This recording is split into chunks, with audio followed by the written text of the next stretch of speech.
Virginia stands at a political crossroads, not over taxes or roads but immigration and law enforcement.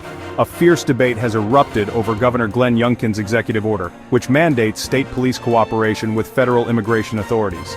This order is now the flashpoint of the 2025 gubernatorial race, dividing Democrat Abigail Spanberger and Republican Winsome Earle-Sears.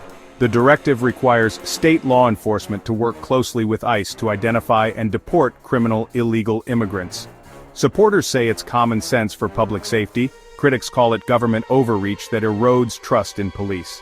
The order is a cornerstone of Youngkin's public safety platform, signaling Virginia won't tolerate lawbreakers, regardless of immigration status. For Spanberger, it's a misuse of local resources and a policy that tears families apart. For Earle-Sears, it's an essential tool to keep Virginians safe.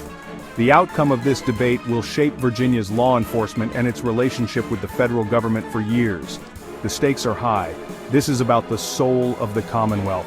As the election heats up, the executive order forces both candidates to take a stand on a deeply polarizing issue. The policy's impact is immediate and far-reaching, affecting community trust, public safety, and Virginia's national image.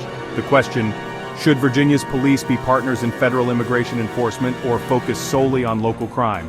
The answer will define the state's future. The battle lines are drawn, and voters must decide which vision will prevail. The choice is clear, but the consequences are profound. Virginia's new fault line is set. Abigail Spanberger vows to rescind Youngkin's executive order on day one if elected. She argues local police should focus on community safety, not federal immigration enforcement. Spanberger believes the policy diverts resources, damages trust, and makes communities less safe by instilling fear among immigrants. She contends that when people fear deportation, they're less likely to report crimes or cooperate with police. Her platform calls for rebuilding trust and dedicating police to local priorities.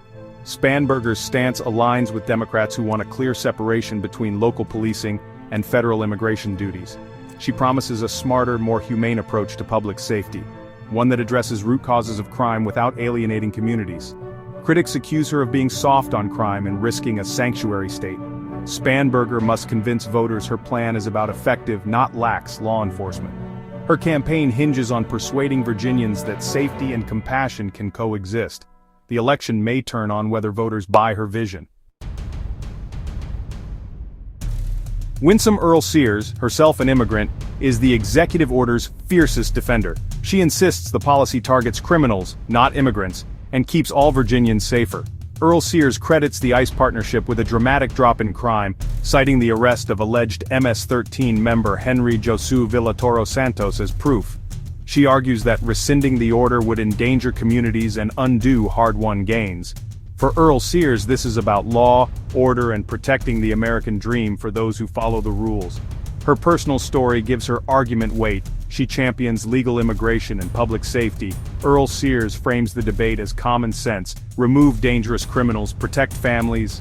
She positions herself as a defender of both immigrants and the rule of law. Her message: safety first, with no apologies. The race offers two starkly different visions for Virginia. Earle-Sears' Virginia is tough on crime, using every tool, including ICE partnerships, to remove threats. Spanberger's Virginia prioritizes trust, keeping local police focused on local issues and leaving immigration to the feds.